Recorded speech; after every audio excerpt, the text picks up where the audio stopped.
Bem-vindos para mais um vídeo. Não se esqueça de curtir, compartilhar e principalmente se inscrever no canal, né? Se você gosta desse tipo de vídeo, mas enfim, eu vou falar sobre esse livro aqui, vai ser um vlog de leitura, na verdade, que é A Pequena Loja de Venenos, da Sarah Penner. E eu recebi esse livro aqui na Tag Inéditos de maio, e eu já comecei a ler assim que eu recebi ele, porque primeiro assim, olha essa capa, vamos combinar, o projeto gráfico foi perfeito, né? A história me chamou muito a atenção, então primeiro vamos só dar uma pincelada. A gente vai ter a história de Anela, que é uma Londres em 1791, muito tempo atrás, e ela era uma boticária. E só que é uma boticária diferente das normais. Ela só atendia mulheres, né? Só fazia remédio para mulheres. E os remédios delas era pouco convencional. Na verdade, ela vendia veneno. Ela vendia outros tipos de erva, mas o principal objetivo dela era vender venenos para as mulheres matarem os seus maridos. Então é basicamente a história baseada nisso. A gente vai ter outros personagens. A Caroline, que é do Tempos Atuais. Tá acontecendo um negócio com o casamento dela ali. Ela ia passar. Ela é dos Estados Unidos. Ela ia passar o seu aniversário de 10 anos de casada lá em Londres.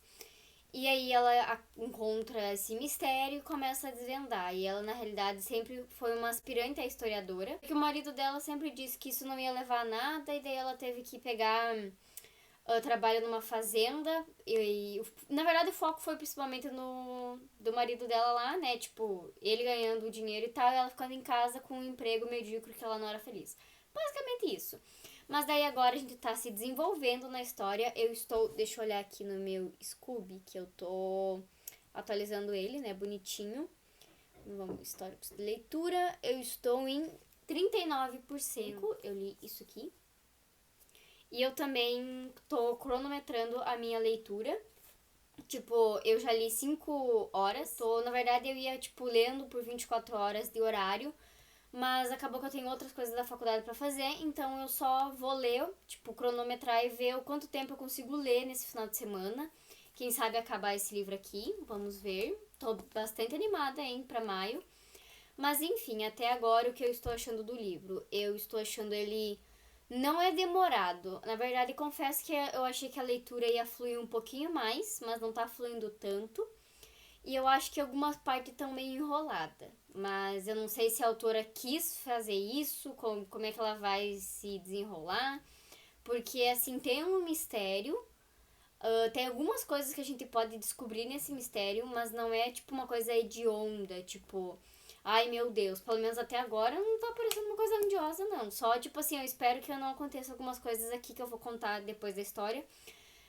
Eu espero que não aconteça algumas coisas que senão eu vou ficar muito braba, porque eu coloquei muita expectativa nesse livro aqui. Em 791 a gente tem a história da Nella. A gente vai ter 3 perspectivas. A da Nella, a da Elisa e a da Caroline. Caroline é do Tempos Atuais, em busca de uma Londres atual, buscando essas coisas perdidas. Mas enfim, depois eu falo sobre isso. Primeiro vamos focar nela.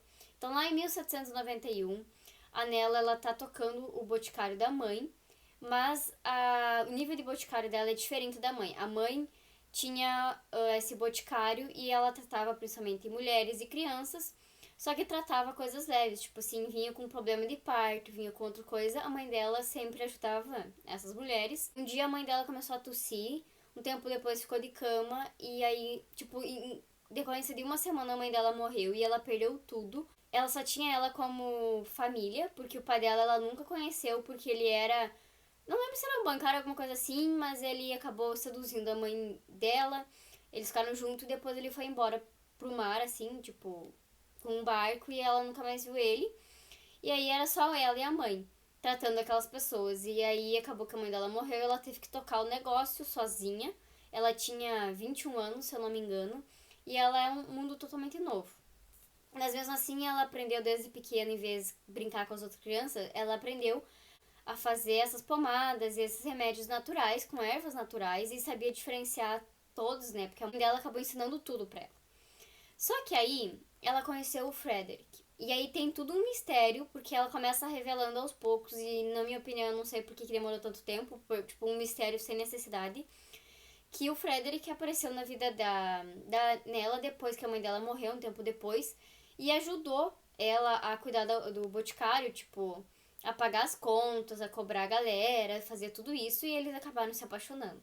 Só que aí, um tempo depois, ela acaba descobrindo que, na verdade, ele era casado e que a Nela era amante dele, e que aparentemente ela estava esperando uma criança, uma menina, que nos tempos, que no caso que ela estava pensando aqui de 1791, a criança ia ter uns 19 anos. Então acabou que essa criança aparentemente não viveu, não sabemos como morreu, mas isso aconteceu.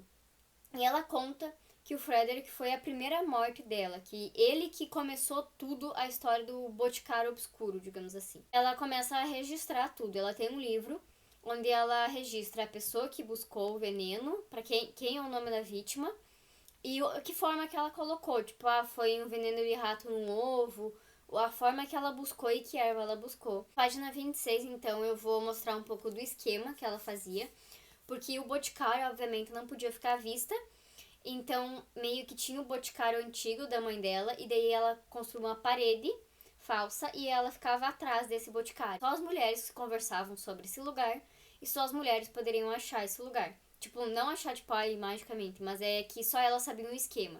Então é tipo assim, ó, na página 26, bem no comecinho. Porque ela dizia que entrava vários meninos lá pra roubar, mas eles nunca achavam nada. Daí ela colocou: como eram tolos, todos eles, exceto as mulheres, a quem era dito onde encontrar suas amigas, suas irmãs, suas mães. Só elas sabiam que o barril de cevada tinha uma função muito importante. Era um meio de comunicação, um esconderijo para cartas cujo conteúdo ninguém ousava dizer em voz alta. Somente elas sabiam que, por trás da parede invisível de prateleiras, havia uma porta que levava à minha loja para enfermidades de mulheres. Somente elas sabiam que eu estava ali esperando, em silêncio, atrás da parede, os dedos manchados por resíduos de veneno. Era onde, naquele instante, eu estava esperando pela mulher, minha nova cliente, ao amanhecer. Que a surpresa dela quando chego a Elisa, de 12 anos, uma criança, assim. E ela fica chocada e tal, mas eu, assim, começo a conversar com essa criança. E ela descobre que a Elisa, na real, a gente tem a perspectiva dela daí. A Elisa, ela tinha 10 anos quando ela foi pra Londres. A mãe dela, eles moravam numa fazenda. A mãe dela pegou ela da fazenda e levou pra Londres. E disse, tu tem que começar por baixo, porque se tu ficar naquela fazenda, tu nunca mais vai sair de lá. E eu quero que tu tenha uma vida melhor do que eu tive. Começou a trabalhar pra esses patrões aí. E a mulher era muito boa com ela. Depois de um tempo, começou a ensinar ela a escrever, a ler e tudo mais. Porque a sua chefe, né, a sua patroa, ela tinha problema na mão, então ela não podia escrever carta, então a Elisa começou a escrever para ela. Só que aí, conforme o tempo foi passando, a Elisa foi crescendo. E aí o patrão começou a olhar demais para ela de uma forma não muito legal. E aí um dia ela tava com muita dor de cabeça, ela foi, tipo, deitar e só tava ele lá. E daí ele meio que começou a tocar nela, só que ainda deu um uísque, um negócio assim pra ela. Só uma criança de 12 anos. Só que ele foi impedido de fazer mais coisas porque chegou uns caras pedindo ajuda para ele de um outro negócio e ele teve que descer. Contou tudo para sua senhora e aí ela decidiu que ela ia tomar uma atitude. Então as duas começaram a conversar e a senhora falou para Elisa sobre como é que ia deixar a carta, que momento ia pegar o veneno e tal. Ela acabou vendendo esse veneno para ela e aí ela colocou o veneno em ovos. Era veneno de rato em ovos. E era pra fritar e dar pro cara, e acabou que ela fez isso. As duas estavam super nervosas, mas acabou dando, e ele ficou um tempo agonizando, mas ele acabou morrendo. E aí veio uma parte meio viajada da coitada, que é, pensa, uma criança, que já tinham contado histórias pra ela, que tinha uma outra empregada chamada Joana, que tinha engravidado e tinha morrido. A Elisa começou a escutar essa mulher gritando e tal. E aí, quando o patrão dela morreu, né, o senhor morreu, ela sangrou. E ela associou essas duas coisas como se o fantasma dele estivesse incomodando ela. E aí ela foi até a Nela de novo, depois do envenenamento, pra, tipo, dizer, não, eu te ajudo aqui, não precisa e tal, fazer sozinha as coisas, né? Mas, na verdade, ela queria alguma coisa contra os assombros, porque ela dizia que a Nela usava magia, né? Tipo, nada querendo pensar, é uma criança, né? E apesar de que ela dizia que não era, ela era uma criança. E aí a Nela ainda ficou chocada por ter visto a Elisa de novo lá, né? Porque geralmente ela não tinha mais contatos com as pessoas. A mulher ia lá, pegava veneno e ia embora e nunca mais conversava. Daí começou aquilo de tipo, ai, deixa eu ficar e tal. Daí ele contou uma história, ela até entendeu um pouco que não era magia. Mas aí veio uma outra cliente. Isa queria ficar com a Nela ajudando ela, né, como eu disse, mas a Nela não tava querendo deixar. E acabou que chegou essa cliente e daí a Nela falou, tá, então tu fica aqui só pra tu colocar o pozinho no recipiente e depois tu vai embora, né? Tipo, se tu quiser. E deu um livro pra ela lá sobre os partos e tal, pra encontrar uma livraria de algumas coisas de magia pra cabeça dela ficar mais na paz. E chegou essa mulher. Essa mulher me deixou irritada desde o início, tipo, ela era uma mulher super rica e tal. E ela não queria matar o marido, ela queria matar a amante do marido. Só que a Nela foi categórica, eu não mato mulheres, apesar de pode fazer o que quiser, eu não mato as mulheres. Até acho que foi na página 111 que ela falou isso. Peraí, deixa eu ver aqui. É que eu até marquei com marca-texto. Que é, não importa o tipo de traição, nenhuma mulher sofreria nas minhas mãos. Ela já tinha percebido o que a mulher estava querendo, né? Ela começou a dizer que não, não, não.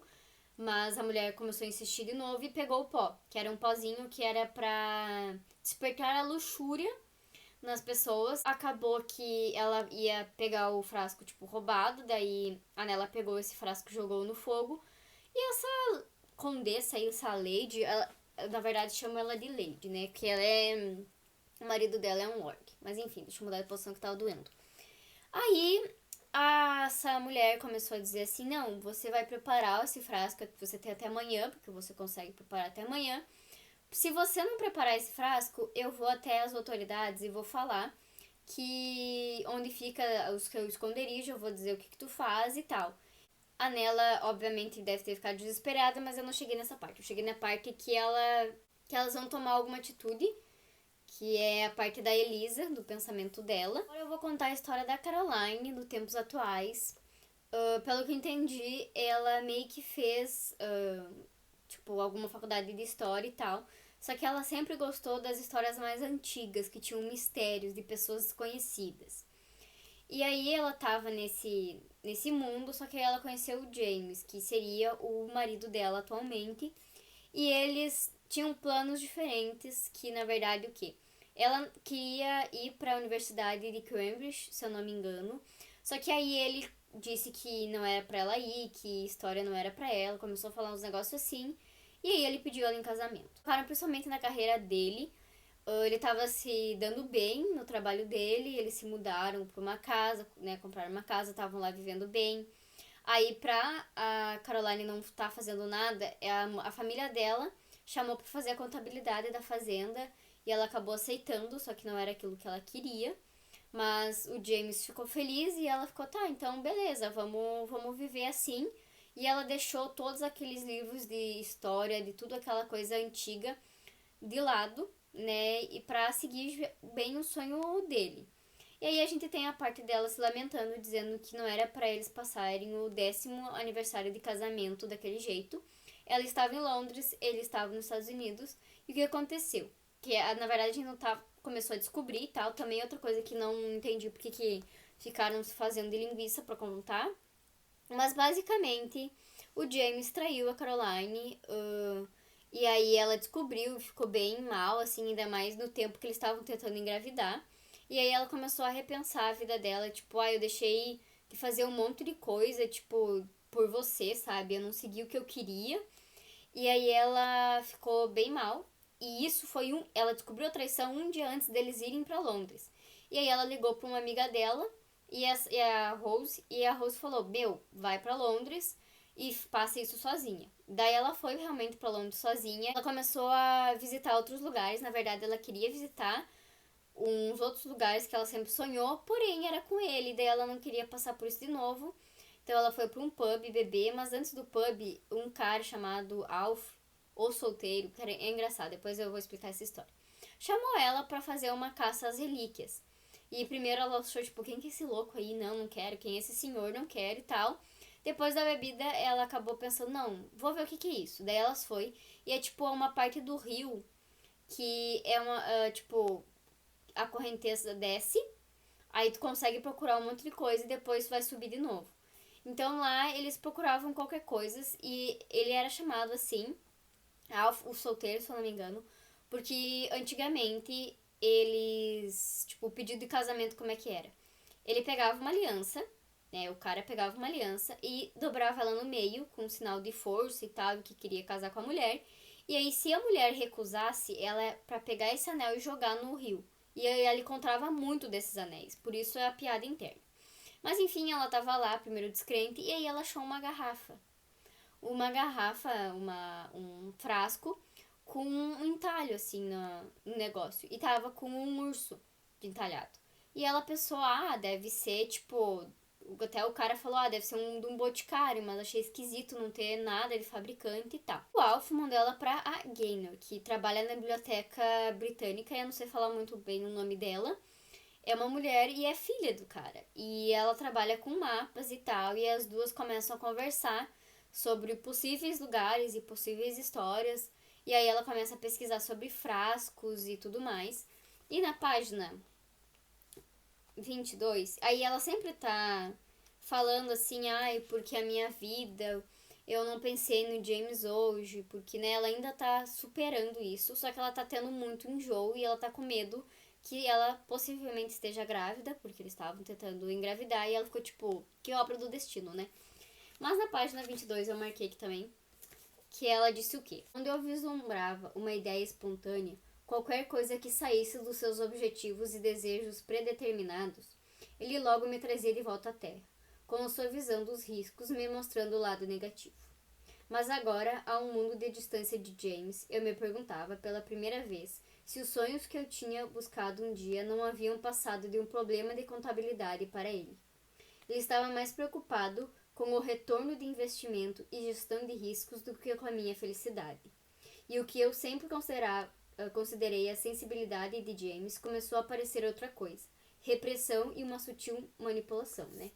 Isso para quem tá lendo de fora é óbvio, tipo, ele manipulava muito ela, fazendo aquele joguinho emocional, e daí ele sempre conseguia fazer com que ele saísse, tipo, bem na situação e ela obedecesse ele, tipo, tendo um emprego que ela não queria e tudo essas coisas. Ela foi até essa biblioteca, né, como eu disse, mas não achou nada.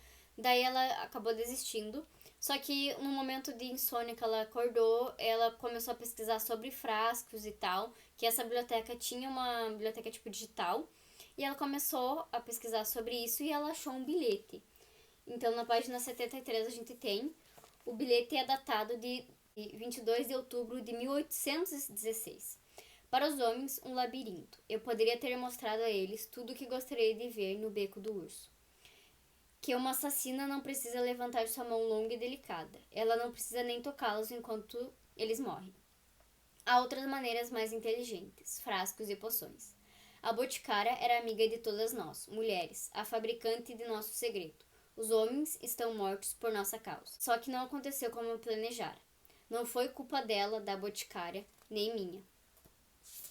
Culpa do meu marido e sua sede do que não era para ele. Então ela começou a pesquisar sobre esse beco do urso, o que ele significava, descobriu que existia essa rua.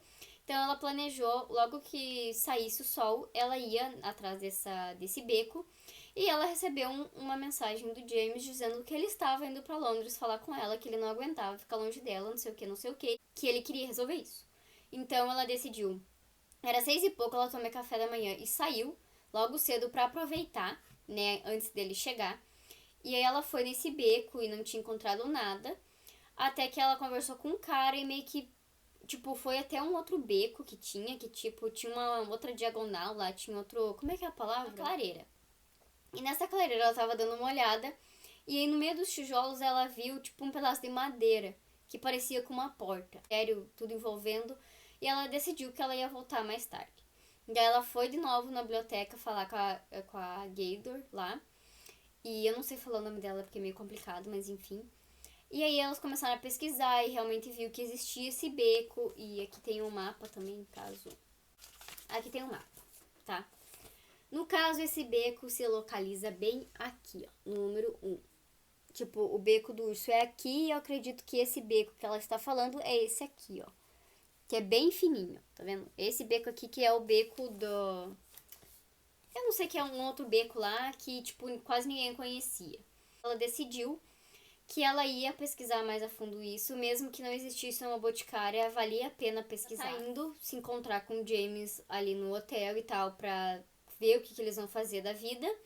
Então é isso até agora que eu li. Mas por enquanto está ok a leitura.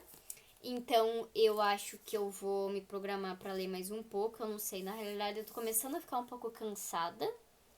Mas eu quero ver o que elas vão se resolver. Se elas vão conseguir fugir do Lorde, se elas vão matar a mulher, não sei. Enfim, mas eu volto aqui para atualizar vocês dos últimos acontecimentos da leitura. Finalmente voltei pra dizer que eu finalizei, na verdade, no outro dia que eu gravei os outros, mas eu não consegui parar pra falar sobre esse livro aqui e tal, mas agora finalmente vou finalizar ele. Então, eu parei quando aquela lady lá ameaçou elas, né? Dizendo que iam ir para as autoridades e tudo mais. A Nella percebeu que ela não tinha outra opção a não ser fazer esse veneno para essa lady. A Elisa ainda comentou com ela: ai, por que tu não pega esse livro e joga fora, taca fogo, faz alguma coisa? E aí, na página 129, a Nella respondeu o seguinte: para muitas dessas mulheres, sussurra Nella, esse pode ser o único lugar em que seus nomes estão registrados. O único lugar onde serão lembradas. Prometi a minha mãe que preservaria a existência dessas mulheres cujos nomes seriam apagados da história. O mundo não é gentil conosco. Há poucos lugares para uma mulher deixar uma marca inesquecível. Mas esses registros as preservam. Seus nomes, sua memória, seu valor. Então elas escolheram fazer esse veneno, então elas foram atrás dos insetos que era necessário, elas ficaram, era num campo, era horrível, tu tinha que ficar, tipo, tinha que pegar os 100 insetinhos, cavar na terra com a mão e tal. Daí elas conseguiram pegar, porque a Elisa foi junto, e elas foram descansar num armazém e tudo mais. E aí a Nella acaba contando pra Elisa o que realmente aconteceu com a sua primeira morte. A Nella, ela acabou ficando grávida do Frederick e ela ficou muito feliz com isso e contou pra ele. E no primeiro momento ele disse: não, eu tô muito feliz, não sei o quê. Teve um belo dia que o Frederick simplesmente sumiu. E aí ela não entendeu nada do que estava acontecendo e depois de uns dias ela perdeu o bebê. E ela começou a pensar no que estava acontecendo e ela logo percebeu que o Frederick sabia onde ela guardava os venenos e ele sabia quais remédios eram abortivos ou não. A própria arte dela foi usada contra ela. E aí, um dia, chega uma mulher na loja dela e ela, no primeiro momento, achou que era a irmã do Frederick, porque ele sempre comentou que tinha uma irmã, mas na realidade ela era a esposa dele. Ele fazia isso com ela também. E então, o Simba tá me arranhando. Então, essa esposa pediu pra Nella um veneno pra matar ele. A Nella foi lá e deu veneno de rato. Simba, é minha calça, não arranha. Deu veneno de rato pra ela, ensinou ela a usar, e no outro dia o Frederick estava morto. Então foi isso que aconteceu, e ela pensei, até hoje ela não se relacionou mais com ninguém, ela não engravidou, e isso era uma coisa que ela queria, tipo, parecia que ela queria muito, porém isso aconteceu e ela acho que se retraiu e ela começou a vender venenos, então acabou que ela não conheceu mais ninguém. Pararam o veneno e entregaram pra aquela lady, só que a Nella ficou com muita sensação de ruim, tipo, alguma coisa muito horrível vai acontecer. E realmente acontece. No outro dia, a Lady aparece lá, totalmente acabada, totalmente mal, e disse que quem tomou do cálice foi o marido, não o amante. Que era pra ela tomar e tal, mas ele acabou indo pra um outro lugar, os dois, e ele tomou. E ele morreu. E foi, tipo, uma morte muito abrupta. Se fosse só isso, não teria problema, né? A Nella falou pra Lady: busca lá o frasco e traz de volta. Só que nesse frasco continha o endereço porque a Nella guardava os frascos dela, tipo, em cima. E embaixo do armário, ela guardava os frascos onde continha o nome da loja, quando a mãe dela ainda fazia. Que daí tinha o endereço. Então, acabou que deu uma confusão danada. A Nella mandou ir buscar esse frasco, né? Mandar a Lady e tal. E ela pegou o frasco e levou de volta. Então, tipo, pra isso tava tudo ok. Mandou a Elisa pra casa. Só que aí ela tava andando assim na rua, e ela acabou lendo um jornal. E nesse jornal continha a foto do frasco, dizendo sobre uma assassina. E ela ficou totalmente desesperada, e aí a gente descobre que foi uma empregada, suspeitando da Lady, copiou a cerâmica, tipo, o endereço e tal, só que o endereço estava bem horrível. Então eles estavam tentando decifrar, a polícia estava tentando decifrar o que era. E nisso, né, ficaram desesperados e tudo mais. E a Lady tinha oferecido um emprego pra Elisa. Só que daí, a Elisa não sabia que tinha dado no jornal, entendeu? E em vez de ir pra casa dela, ela foi pra Lady. Viu os policiais lá, resolveu ir mesmo assim. E aí a Lady falou pra ela, vai até nela e diz pra elas fugirem, que daqui a pouco eles vão descobrir o endereço e daí, né, vai ferrar com tudo. Aí a Elisa volta na loja, fala pra Nella, eles, como eu disse, a loja era escondida, eles fecharam tudo a loja, deixaram tudo ela escondida e começaram a sair pela rua. Só que nisso, que elas estavam só as duas saindo, tava vindo 3 policiais. E meio que elas começaram a correr, porque eles estavam atrás delas, e eles começaram a correr e tudo mais. E se esconderam por um tempo, mas tiveram que correr também de novo. Só que a ideia da Nella, pelo que a gente percebeu depois do tempo, ela queria se atirar da ponte, porque ela sempre falava que ela queria se atirar da ponte pra dar um fim nisso e tal. E ela acabou, tipo, pensando que essa seria uma boa estratégia pra deixar a Elisa sem suspeita e acabar com toda essa história.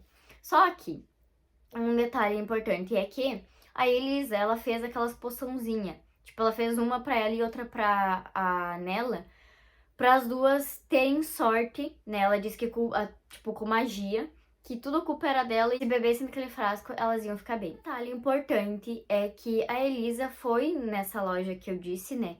E ela conheceu um atendente da loja da magia. E ele se interessou muito por ela e a Elisa começou a também se interessar por ele, mas ficou por isso, né? E ela ficava pensando depois, eu espero que um desses feitiços funcione porque eu quero voltar pra conhecer ele. E eu pensei assim, meu pai amado, o que tá acontecendo? Mas agora eu vou parar de contar a história delas por aqui pra vocês ficarem curiosos o que aconteceu com ela. E eu vou começar com a Caroline de novo nos dias atuais agora. O James, como eu disse, chegou lá pra tentar resolver com ela e eles foram jantar. E aí ele me larga essa, que eu fiquei assim, ó, meu pai amado, 149. Ele falou, já está resolvido. Vamos transferir para outro departamento. E eu avisei a ela que, se entrar em contato comigo de novo, informarei o RH. Aí a Caroline respondeu, então a culpa é dela. O problema é dela. E você que está a poucos passos de virar sócio, James. Para mim, parece que o RH deve estar mais interessado no seu envolvimento. E porque isso tem a ver com o seu trabalho e o nosso casamento. Tipo assim, ele dizendo, não, agora vai ficar tudo bem porque ela vai se afastar. E a Caroline percebeu, ela nunca ia conseguir resolver isso com ele de novo, porque ela ficou muito tipo, meu, olha o que tu tá falando, olha quão manipulador tu é, o quão tóxico tu é. Aquela porta, né, do Beco dos Fundos. E ela acabou encontrando a loja da Nella. Por causa do tempo, algumas prateleiras caíram e ela percebeu que tinha alguma coisa errada, ela conseguiu entrar lá dentro, tirar várias fotos. E ela voltou pro hotel. Começou a ficar doente, né? Ele suave e tal. E aí a Caroline falou, eu tenho um óleo de eucalipto ali, se tu quiser passar pra essa gripe. Eu não tenho remédio, mas eu tenho isso. E ele, beleza. O remédio, parecia tudo certo. O James saiu do quarto do hotel deles, que ele tava dormindo no sofá, inclusive. Ela começou a ver as fotos e tudo mais. E ela achou um livro. Só que tava muito difícil de decifrar e tal, mas mesmo assim ela começou a continuar escrevendo, vendo os venenos, as plantas, porque ela não tava entendendo o que aquelas plantas eram. Algumas ela entendeu, outras não, só que ela tava anotando no caderninho dela. Nisso, o James volta dizendo que ele tava passando muito mal, que eu não sei o que acontecia, e pelo que eu entendi, ele não gostava que ninguém visse ele vomitar. Então, a Caroline decidiu sair do hotel pra tomar um café, tomar um ar. Nisso, a Gaynor liga pra ela, dizendo, eu consegui 2 jornais de antigamente, que eu acho que tu vai se interessar, vem aqui na cafeteria. Daí ela tava meio assim ainda, mas acabou aceitando e elas foram lá na cafeteria. Os jornais, obviamente, não eram originais, porque eram muito antigos, então ela tirou um xerox. O primeiro jornal aparecia a foto do frasco, foi o mesmo jornal que a Nella viu lá antigamente, que dizia que provavelmente tinha uma serial killer que envenenava homens à solta. Todas as pessoas que acharam o mesmo frasco começaram a ir na polícia. E eles começaram a perceber que realmente tinha alguma coisa muito errada acontecendo, né? E aí não deu tempo dela ver o segundo jornal, porque aí o James ligou dizendo, eu tô passando muito mal, preciso que tu venha aqui. Ela voltou pro hotel e ele tava, tipo, quase morrendo e tal. E aí a Caroline descobriu que ele tomou o óleo de eucalipto e que você não sabe, se você não sabe, ele é altamente tóxico, tipo, tu tem que colocar aqui no peito, não engolir. E ela ficou desesperada, ligou pra ambulância, ligou pra todo mundo, né? Eles foram lá, começaram a resolver e tal. Só que aí, um dos médicos acabou achando o caderno da Caroline, onde continha os venenos e tudo mais, e ela ainda tinha escrito que qualquer remédio pode ser um veneno, só depende da dose, e também tinha falado do eucalipto. Então eles suspeitaram e levaram o caso dela pra polícia, ela teve que, tipo, acompanhar a polícia. Aí não deixavam ela ver ele, eles colocaram, os 2 policiais colocaram ela dentro de uma sala e começou o interrogatório.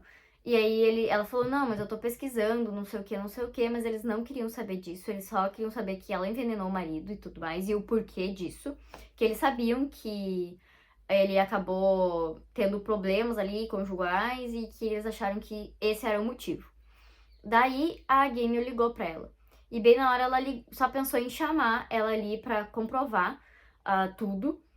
Então disse, ó, Gaynor, pelo amor de Deus, vem aqui no hospital e tal. A Gaynor apareceu lá e teve que ajudar a Caroline. Na verdade, a Caroline ficou duvidando se ela ia dizer a verdade ou ela ia tentar sair disso e não se envolver. Mas a Gaynor falou, não, sim, é uma pesquisa. Ela, na verdade, a Gaynor olhou pra cara dela e falou assim, ó, não me interessa. Tipo, com o olhar ela disse, não me interessa o que tá acontecendo, mas eu vou te ajudar. E disse, não, é realmente uma pesquisa e tal. Nisso, o James acordou e pediu por ela. Aí quando ela chegou lá e tal, o James falou, não, ela jamais tentaria me envenenar, isso é um erro. Tipo, não tá acontecendo isso, parem de ser louco, né? Daí os policiais saíram meio desconfiados e ainda deixaram o cartão deles pra o James, pra caso ele mude de ideia, né? Mas, tipo, essa cena foi meio que...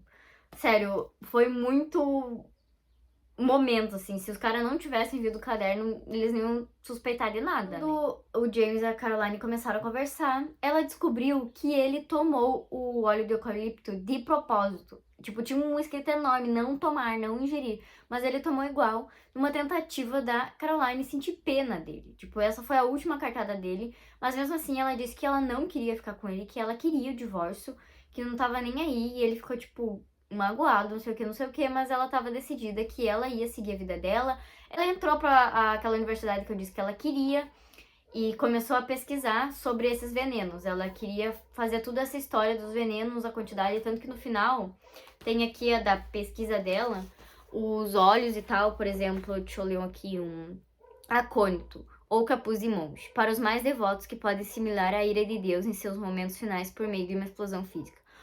O acônico age sobre os nervos dos membros, acalmando-os, ou tais reações teatrais serão impossíveis. Daí, tipo, ela falando mais do cultivo e tal, mas depois eu filmo mais detalhadamente essa parte. E aí ela resolve pegar o segundo jornal. E o segundo jornal diz que a serial killer tinha pulado da ponte. Só que esse jornal era datado de 11 de fevereiro, se eu não me engano, de 1791. E aí, ela pegou o livro, aquele das fotos do livro, e ela foi até o último nome. E o último nome estava datado como 12 de fevereiro. E ela ficou tipo, como isso? Isso aí é impossível. Então, a gente vê, né, a gente sabendo já a história, no caso eu já sei, que o que aconteceu? Que a Elisa tomou o frasquinho dela de poção e se atirou da ponte, em vez da Nella. E isso, óbvio, a Nella ficou em estado de choque, ela queria ir também, mas os policiais puxaram ela de volta. E um policial só desconfiou que ela era a pessoa, mas daí o outro não, capaz ela só uma velha, e deixou ela ir. Voltou pro boticário e anotou o nome da Elisa em 12 de fevereiro. Anotou o nome dela, tá? Até aí, beleza. Achando que todo, né, morreu, tava tudo resolvido.